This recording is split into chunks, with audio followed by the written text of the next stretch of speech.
खरीप हंगामात कमी दिवसात जास्त उत्पन्न देणारे कांद्याचे नवीन वाण विकसित करण्यात नाशिकच्या राष्ट्रीय बागवानी अनुसंधान केंद्राला यश आलंय। तब्बल 10 वर्ष त्यासाठी संशोधन सुरू होतं। विशेष म्हणजे भारतातील कांदा उत्पादक कोणत्याही राज्यात याचं उत्पादन घेता येणार आहे। दरम्यान केंद्र सरकारने या वाणाला मान्यता दिली असून लवकरच त्यास नवीन नाव देण्यासाठी वरिष्ठ पातळीवर विशेष बैठक होईल। उत्पादन हेक्टरी 300 ते 350 क्विंटलपर्यंत येत असल्याचा दावाही शास्त्रज्ञांनी केलाय। पावसामुळे उत्पादनात घट होण्याची धास्ती शेतकऱ्यांना असल्याने खरीपात कांदा लागवड करण्याकडे शेतकऱ्यांचा फारसा कल नाही।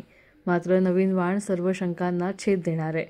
देशभराचा विचार केल्यास नाशकाचा उन्हाळ कांदा बाजारात येण्यापूर्वी उपलब्धतेवर मोठी तफावत निर्माण होते। ती दूर करण्याबरोबरच खरीपातील कांद्याचं उत्पादन वाढवण्याचा उद्देश संशोधकांनी समोर ठेवला होता। त्यात यश आलंय। शिवाय हे वाण महाराष्ट्र, राजस्थान, मध्य प्रदेश, कर्नाटक, उत्तर प्रदेशाचा काही भाग यासह इतर उत्पादित राज्यात लागवड करता येणार आहे।